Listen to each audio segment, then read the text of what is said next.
Hello guys, welcome back to my channel. So ఇంకా మ్యాటర్లోకి వెళ్ళే ముందు ఒకే కొంచెం ఎవరైనా మన ఛానల్ని సబ్స్క్రైబ్ చేసుకోకపోతే సబ్స్క్రైబ్ చేసుకోండి. నా ఫర్దర్ అప్డేట్స్ ఇలాంటి ఇంట్రెస్టింగ్ టాపిక్స్ లాంటివి మిస్ కాకుండా చూడాలంటే మీరైతే సబ్స్క్రైబ్ చేసుకోవాల్సి ఉంటుంది. సో దాన్ని అయితే సబ్స్క్రైబ్ చేసుకోండి. సో ఇంకా ఐపీఎల్ యాక్షన్, ప్లేయర్ యాక్షన్ ఎప్పుడు జరగబోతుంది అనేది కన్ఫర్మేషన్ అయితే వచ్చింది బీసీసీఐ నుంచి. అది 24th and 25th అయితే జరగబోతుంది. సో దానికైతే 574 ప్లేయర్స్ అయితే ఫైనలైజ్ అయితే చేశారు. సో దాన్ని అయితే డివైడ్ చేయడం అయితే జరిగింది. ఇక్కడ సెట్ వైజ్ అయితే డివైడ్ చేయడం అయితే జరిగింది. ఈ గట్టి ప్లేయర్లు అంటాం కదా, సో 100% కొంటారు టీంలు అనే వాళ్ళని డివైడ్ చేసి సెట్ లాగా ఒక 8 సెట్స్ అయితే డిసైడ్ చేసి ఇక్కడ మనకి వదిలేరని చెప్పొచ్చు. ఇంకా మిగతా ప్లేయర్స్ని అయితే నో టెన్షన్, అక్కడ మైక్రో జెరాక్స్ లాంటి పేపర్ ఉంటుంది. సో దాంట్లో అయితే మనకి లాస్ట్లో అయితే అక్కడ సో ఇంట్రొడ్యూస్ అయితే చేస్తారు వాళ్ళని చెప్పొచ్చు. సో ఇప్పుడైతే ప్రజెంట్ అయితే సో 8 సెట్లో కొన్ని గట్టి ప్లేయర్ని ఇక్కడ మనకైతే చూపించడం అయితే జరిగింది. సో దాంట్లో సెట్ 1 మనకెంతో ఇష్టమైన సెట్స్ ఇప్పుడు కొన్ని సెట్లలో సెట్ 1, సెట్ 2, సెట్ 3 లాగా ఉంటాయి. సో అట్లా సెట్ 1 ఉన్న పేర్స్ అయితే ఇక్కడ చెప్తాను చూడండి. Jos Buttler, Shreyas Iyer, Rishabh Pant, Kagiso Rabada, Harshdeep Singh and Mitchell Starc ఉన్నారనమాట. అబ్బబ్బా, గట్టి ప్లేయర్ విన్ అయితే అన్ని టీమ్స్ టార్గెట్ అయితే చేస్తుంది. ఎందుకంటే ఇక్కడ ఉన్న ప్లేయర్లు అలాంటి వాళ్ళు. ఫస్ట్ టైం ఎవరిదాడా జాస్ బట్లర్, రాజస్థాన్ ఎందుకు వదిలారో వాళ్ళకి క్లారిటీ లేదు కాబట్టి సో యాక్షన్లకి అయితే వస్తున్నారు. పెద్ద మనిషి బట్లర్ తెలుసు కదా, బట్టలు ఉతికేస్తున్నట్టు కొడతారో. సో ఇంక ఇలాంటి బట్లర్ లాంటి ప్లేయర్ని అన్ని టీంలు కూడా అక్కడ సో టార్గెట్ చేస్తారు అని అయితే చెప్పలేము, కానీ కొన్ని టీమ్స్ అయితే టార్గెట్ చేస్తాయి. Especially Punjab Kings and RCB లాంటి టీమ్స్ అయితే ముందజ్జలో ఉంటుంది కొంచెం. సో ఎందుకంటే వాళ్ళకైతే క్యాప్టెన్ అండ్ ఓపెనర్ కావాలి అక్కడ పెద్దగా. సో ఇలాంటి ప్లేయర్కి అయితే ఎవరు వదులుకోవడానికి ఇష్టం ఉండదు. అక్కడ రాజస్థాన్ ఎందుకు వదిలినా వాళ్ళకి క్లారిటీ లేదు. సో ఇంకా ఆ మాట వదిలేసేయండి. సో డెఫినెట్గా జాస్ బట్లర్ ఈసారి అయితే డిఫరెంట్ జెర్సీలో అయితే చూస్తాము అని నేనైతే ఆశిస్తున్నా. So hope for the best. So అక్కడ సెకండ్ శ్రేయస్ అయ్యర్ వస్తున్నారు. సో శ్రేయస్ అయ్యర్ కూడా ఇంకా చూడాల్సిందే. సో విన్నింగ్ క్యాప్టెన్ అని చెప్పొచ్చు. సీజన్లో కేకేఆర్ని విన్ చేశారు. సో ఈ ఇయర్లోనే అయ్యింది అది. సో అలాంటి విన్నింగ్ క్యాప్టెన్ని కేకేఆర్ అయితే వదిలేసింది. ఎందుకంటే ఫామ్ దృష్టిలో పెట్టుకొని అలాంటి ఫామ్లో లేదు శ్రేయస్ అయ్యర్. సో ఫామ్లో దృష్టిగా పెట్టుకొని క్యాప్టెన్ లాంటి శ్రేయస్ అయ్యర్ని వదిలేశారు. సో ఇంకా చూడాల్సి ఉంటుంది. సో ఇక రిషబ్ పంత్ హైలీ డిమాండ్ ఉంటుంది రిషబ్ పంత్కి. సో అక్కడ ఏ టీమ్స్ వెళ్తారో చూడాల్సి ఉంటుంది. ఎందుకంటే అక్కడ సిఎస్కే, ఢిల్లీ అండ్ ఆర్సీబీ టీంలు కూడా అక్కడ కాంపిటీషన్లో వస్తాయి. సో అక్కడ ఢిల్లీ వదిలేశారు. సో అయినా కూడా కొన్ని మనకు తెలుసు కదా, ఢిల్లీ లేపుతుంటారు. ఆయన కావాల్సిన ప్రైజాలు పెంచడానికి అయితే లేపుతుంటారు. సో మళ్ళీ వాళ్ళు కూడా కాంపిటీషన్ తీసుకోవాల్సిన పరిస్థితి వచ్చింది. సో రిషబ్ పంత్ని కూడా పంజాబ్ కింగ్స్ లాంటి టీం అనవసరంగా వదిలేద్దాం అనుకోకుండా కూడా అంటి ప్లేయర్ ఇక్కడ రిషబ్ పంత్ చూసుకోవాలి. అక్కడ పేరు గుర్తుపెట్టుకుని నెక్స్ట్ కగిసో రబాడా. సో అక్కడ పంజాబ్ కింగ్స్ వదిలేసిందని చెప్పొచ్చు. ఇలాంటి బౌలర్ని ఎందుకు వదిలేసిందో వాళ్ళకు కూడా తెలియదు. ఓన్లీ 2 ప్లేయర్స్ని అయితే అక్కడ రిటైన్ చేసుకున్నారు. సో కగిసో రబాడా లాంటి బౌలర్ని వదిలినందుకు కొద్దిగా సర్ప్రైజింగ్గా ఉంది. సో చూడాల్సి ఉంటుంది. ఇంకా రబాడా లాంటి ప్లేయర్కి డిమాండ్ ఉంటుంది 100%. సో రబాడాని ఎవరు కొంటారో అక్కడ యాక్షన్లో చూద్దాం. Mitchell Starc next. సో అలాంటి ఇంపాక్ట్ చేయలేదు. 24 crores అయితే పోయారు మిచెల్ స్టార్క్. సో ఏమైందో పర్ఫార్మెన్స్ తెలియదు, కానీ ఫైనల్ మ్యాచ్లో అయితే కొద్దిగా విజృంభించారు. సో అక్కడ ఫైనల్ మ్యాచ్ సీమితం కాదు, అక్కడ మెజారిటీ ఆఫ్ ద మ్యాచెస్కి గెలవాల్సినంత ఆశ చూపించాల్సినంత ఉంది. ఎందుకంటే అంత పెద్ద ప్రైజ్ మనీకి అయితే వెళ్ళారు మిచెల్ స్టార్క్. సో ఈ సీజన్కు అంత ప్రైజ్ ట్యాగ్ ఉండకపోవచ్చు ఆ మనిషి మీద. సో ఎంత కొద్దిగా ఉన్నా కూడా డిమాండ్లు అయితే ఉంటారు మిచెల్ స్టార్క్ లాంటి ప్లేయర్స్. సో చూడాల్సి ఉంటుంది ఎవరు కొంటారు. సో ఇక్కడ ఇది సెట్ 1 అయిపోయింది గైస్. ఇక్కడ నెక్స్ట్ సెట్ 2 పోదాం. సెట్ 2లో ఎవరెవరు ఉన్నారు అక్కడ? Yuzi Chahal, Livingstone, David Miller, KL Rahul, Mohammed Shami and Mohammed Siraj, Miya bhai. So ఇక్కడ రండి ఈ సెట్ కూడా ఇంట్రెస్టింగ్గా ఉంది. ఎందుకంటే యూజీ చెహల్ లాంటి ప్లేయర్ని రాజస్థాన్ వదిలింది. సో ఓకే, మెయిన్ ప్లేయర్స్ని అయితే వదిలే రాజస్థాన్కి తెలుసు. సో యూజీ చెహల్ లాంటి ప్లేయర్కి డిమాండ్ ఉంటుంది. 10 crores డిమాండ్ అయితే పక్కా ఉంటుంది యూజీ చెహల్కి, అది చెప్తున్నా. సో ఇలాంటి ప్లేయర్ని ఎవరు కొంటారో చూద్దాం. సో స్పిన్నర్స్ అక్కడ ఇంపార్టెంటే. సో యుజు చహల్ లాంటి స్పిన్నర్ని ఎవరు వదులుకోరు అక్కడ. సో డిమాండ్ అయితే ఉంటుంది. సో నెక్స్ట్ లివింగ్ స్టోన్కి 10 crores డిమాండ్ ఉంటుందని నేను చెప్పలేదు, కానీ సో మినిమం డిమాండ్ అయితే ఉంటుంది. సో పవర్ హిట్టర్ కదా, సో డౌన్ ద ఆర్డర్ వస్తారు. సో ఫినిషింగ్ రోల్ అయితే లివింగ్ స్టోన్ మీద వదిలేయవచ్చు, కానీ కాబట్టి ఇక్కడ లివింగ్ స్టోన్ కూడా కొద్దిగా డిమాండ్లు అయితే ఉంటారు. సో ఇక్కడ డేవిడ్ మిల్లర్ కూడా 10 crores కూడా పోరు, అంత డిమాండ్ ఉండకపోవచ్చు, కానీ ఫినిషర్ కాబట్టి డేవిడ్ మిల్లర్ కూడా కొద్దిగా అయితే డిమాండ్ అయితే ఉంటుంది. సో అది ఇక్కడ చెప్పగలం. సో అక్కడ కేఎల్ రాహుల్కి మనం నెక్స్ట్ ఇప్పుడు ప్రీవియస్ వీడియోస్లో మాట్లాడుకున్నాం.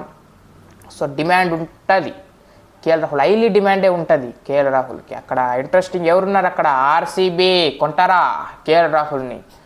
సో అఫ్కోర్స్ కొంటారనే చెప్పొచ్చు.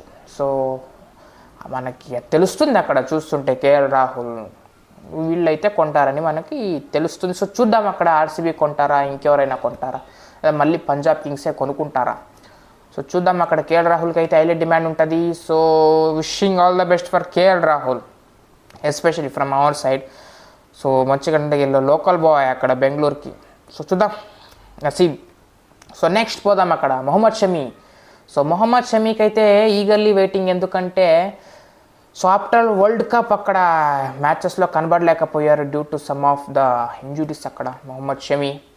సో ఇప్పుడు కూడా అంతే స్వింగ్ సీమ్ ఉంటుంది మొహమ్మద్ షమీకి అయితే. So not an ordinary bowler అక్కడ Mohammed Shami. So highly demand ఉంటుంది మొహమ్మద్ షమీకి. సో అక్కడ ఏ టీం కొంటారో చూడాల్సి ఉంటుంది మొహమ్మద్ షమీ. సో నెక్స్ట్ అక్కడ వస్తుంది ఎవరు అక్కడ, మొహమ్మద్ సిరాజ్, మియాబాయ్, డిఎస్పి, ఏదైనా అనండి మీరు. సో బెంగళూరు వదిలేశారు. సో ఓకే, సో అక్కడ అంత పెద్ద ఫస్ట్ మనీ ఇచ్చి రిటర్న్ చేసుకోవాల్సి ఉండే. సో వాళ్ళకి తెలుసు మియాబాయ్ అంత ఫస్ట్ మనీ కోరు. సో మినిమం ఒక 10 crores డిమాండ్ అయితే ఉంటుంది. సో వాళ్ళు మళ్ళీ ఆర్టీఎం కార్డ్ అయితే ఉంది. సో బైబ్యాక్ అయితే చేసుకున్నారనే ఆశీస్సులతో ఉన్నాం. సో చూద్దాం అక్కడ మొహమ్మద్ సిరాజ్కి డిమాండ్ ఉంటుంది. సో ఏ టీంకి వెళ్తారో మొహమ్మద్ సిరాజ్. సో మ్యాక్సిమం ఆర్సీబీని అని నేను అనుకుంటున్నా. సో చూడాల్సి ఉంటుంది. So this is all about set 2 guys. ఇప్పుడు నెక్స్ట్ సెట్ 3లో వస్తున్నారు ఎవరెవరు అక్కడ, Harry Brook, Devon Conway, Jake Fraser, Aiden Markram, Devdutt Padikkal, Rahul Tripathi and David Warner. So ఇది కూడా ఇంట్రెస్టింగ్ సెట్టే. సో ఎందుకంటే ఇక్కడ గట్టి ప్లేయర్లే ఉన్నారు. హ్యారీ బ్రూక్ లాంటి ప్లేయర్, సో పవర్ హిట్టరే. So Devon Conway, Jake Fraser మెగర్కి మాత్రం ఈసారి ఎక్కువ డిమాండ్కి పోతారు. సో మనకు తెలిసింది యంగ్ ప్లేయర్. సో ఆ హిట్టింగ్ ఆర్డర్ ఉంటుంది, తనదు హిట్టింగ్ పవర్ ఉంటుంది. సో పవర్ ప్లేని డామినేట్ చేసే ప్లేయర్ ఎవరైనా ఉన్నారంటే అది ఎస్పెషల్లీ జేక్ ఫ్రేజర్ మెగర్ ముందుంటారనమాట. సో జేక్ ఫ్రేజర్ మెగర్ కొనుక కన్ని పెట్టి చూడాలి, ఎందుకంటే హైలీ ప్రైజ్ మనీకి వెళ్ళే ప్లేయర్ అక్కడ ఈ సెట్లో Jake Fraser McGurk. So next అక్కడ హైడెన్ మాక్రమ్ ఉన్నారు. సో అతను కూడా కొంత డిమాండ్ ఉంటుంది, చూద్దాం. పడిక్కల్ ఉన్నారు, ఓకే, వాళ్ళని కూడా ఆశిద్దాం. So Tripathi, David Warner. అక్కడ డేవిడ్ వార్నర్ ఎవరు అక్కడ, పుష్పాబాయ్ తగ్గేది లేదంటారు ఈసారి. సో డేవిడ్ వార్నర్ లాంటి ప్లేయర్ని కొనుక్కోకపోతే అది టీం ఒక దురదృష్టం అని చెప్పొచ్చు. సో ఎందుకంటే ఎక్స్పీరియన్స్ డేవిడ్ వార్నర్ లాంటి ప్లేయర్ టీంలో లేకపోతే సో ఎంతో కొంత నష్టమైతే ఉంటుంది. సో మనకు తెలుసు డేవిడ్ వార్నర్ కూడా మంచి ప్లేయరే. సో చూద్దాం వీళ్ళని ఎవరు కొంటారో. నెక్స్ట్ సెట్ 4 ఎవరెవరు ఉన్నారో, Ravi Ashwin, Venky Iyer, Mitchell Marsh, Glenn Maxwell, Harshal Patel, Rachin Ravindran, Marcus Stoinis. Very interesting set, ఇది ఆల్రౌండర్ సెట్ అని చెప్పొచ్చు. సో అక్కడ రవి అశ్విన్కి హెవీ డిమాండ్ అయితే ఉంటుంది మనకు తెలుసు. వెంకటేష్ అయ్యర్ కూడా డిమాండ్. సో మిచెల్ మార్ష్ కొద్దిగా లైట్గా డిమాండ్ ఉంటుంది. గ్లెన్ మ్యాక్స్వెల్ ఉన్నారు అక్కడ, power hitter, big show. So అక్కడ మ్యాడ్ మ్యాక్స్, ఎన్ని పేర్లు చెప్పినా తక్కువే. సో ఎందుకంటే సింగిల్ హ్యాండెడ్గా మ్యాచ్ గెలిపించేలాంటి ప్లేయర్ ఎవరైనా ఉన్నారా అంటే డెఫినెట్గా మ్యాక్స్వెల్ లాంటి ప్లేయర్ ఉంటారు.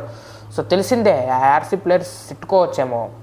సో ఎందుకంటే లాస్ట్ సీజన్ సో అంత పర్ఫార్మెన్స్ అయితే లేదు మ్యాక్స్వెల్. సో మనకు తెలిసింది ఎప్పుడైనా ఫామ్లోకి వచ్చాలంటే ప్లేయర్ మ్యాక్స్వెల్ సింగిల్ హ్యాండెడ్గా మ్యాచ్ని గెలిపించేంట player.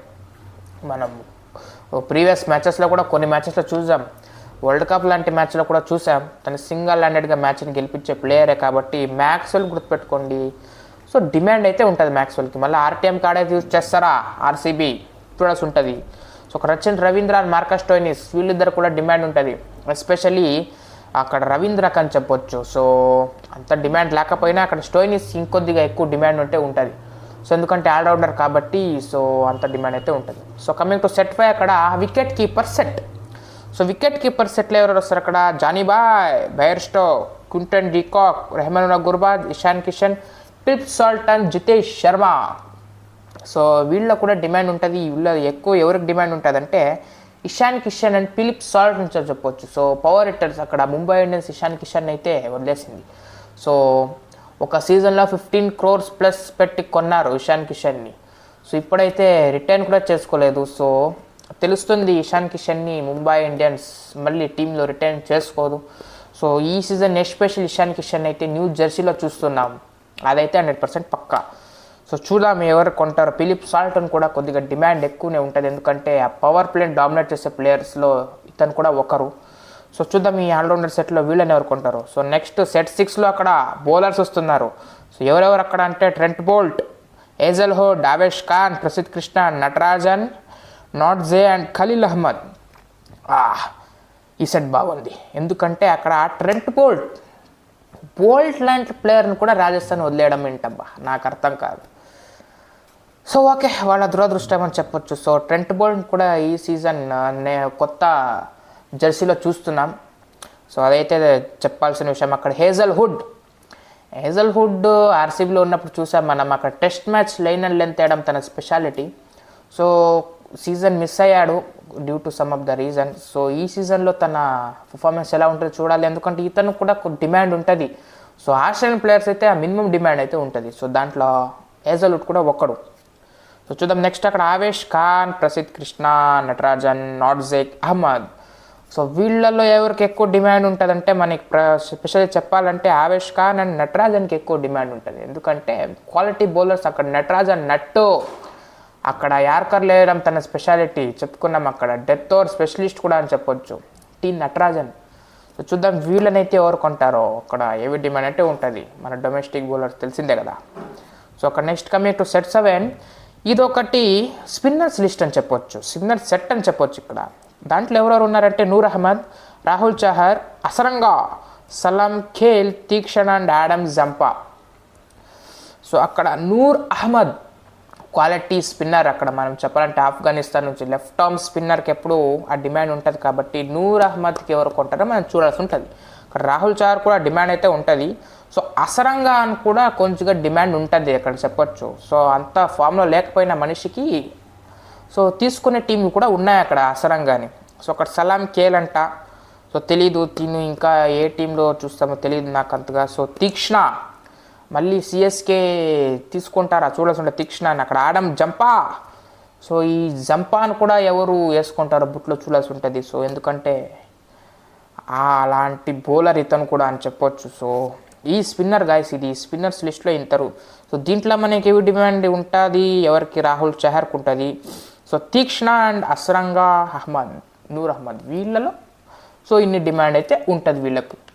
So coming to last set, అక్కడ లాస్ట్ సెట్ 8 ఎవరెవరు అక్కడ? యశ్దోల్, Abhinav Manohar, Karun Nair, Raghuvanshi, Anmol Preet, Nihal Wadhera and Tide A. So వీళ్ళైతే యంగ్ అని చెప్పొచ్చు. సో వీళ్ళట్లో అభినవ్ మనోహర్కి ఎక్కువ డిమాండ్ ఉంటుంది. సో తెలిసిందే కదా మన గుజరాత్ టైటన్స్లో ఉన్నప్పుడు ఎలాంటి ఫినిషింగ్ అందించాడు మనోహర్. సో ఇప్పుడు కూడా అంటే ఫామ్లో ఉన్నాడు. సో చూడాలి అభినవ్ మనోహర్కి ఎవరు వెళ్తారో, మళ్ళీ గుజరాత్ వెళ్తుందా మరి ఏ టీం వెళ్తా చూడ, ఆ ఫినిషింగ్ రోల్ కావాలి కాబట్టి అభినవ్ మనోహర్ అయితే డిమాండ్లో ఉంటారు. సో అక్కడ రఘువంశీ కూడా డిమాండ్లో ఉంటారని చెప్పొచ్చు. సో ఇంకా నిహాల్ వదేరా కూడా డిమాండ్, కరుణ్ నాయర్కి అంత డిమాండ్ లేకపోవచ్చు. సో టైడే కూడా డిమాండ్లో కూడా లేకపోవచ్చు. సో దీంట్లో ఓన్లీ మనోహర్ అండ్ రఘువంశీకి కొద్దిగా డిమాండ్ ఉంటుంది. సో ఎందుకంటే అలాంటి పర్ఫార్మెన్స్ వాళ్ళ ద్వారా మనం చూసాం ఆల్రెడీ. సో ఇప్పుడు కూడా మనం ఎక్స్పెక్ట్ చేస్తున్నాం వాళ్ళతో అలాంటి పర్ఫార్మెన్స్. సో ఇది గాయస్ సెట్ 8. సో దీంట్లో ఎవరెవరు మనోహర్ లాంటి ప్లేయర్స్, రఘువంశీ ప్లేయర్స్కి ఎక్కువ డిమాండ్ అయితే ఉంటుందని చెప్పొచ్చు. So this is all about set 8 guys. దీంట్లో మీకు ఇష్టమైన ప్లేయర్స్ ఎవరు అండ్ ఎవరి కోసం మీరు వెయిట్ చేస్తున్నారు ఈగల్ యాక్షన్ చూడడానికి, అండ్ ఏ ప్లేయర్ ఏ టీం పిక్ చేసుకుంటుంది? సో మీ ప్రిడిక్షన్స్ అయితే కామెంట్ సెక్షన్లో తెరిపించండి. సో ఇది ఇంకా 24th and 25th అయితే ఈగర్లీ వెయిటింగ్. సో ఇది మెయిన్ ప్లేయర్స్ ఉండబోతున్నారు వీళ్ళట్లో, ఈ 8 సెట్స్లో. So this is all about auction list guys, player list అని చెప్పొచ్చు. సో ఇంకా నా ఫర్దర్ వీడియోస్ అయితే వస్తుంటాయి, దానికైతే మీరు సబ్స్క్రైబ్ చేసుకుని ఉండండి. సో దట్స్ ఇట్, ఇంకా meet in the next video. Bye.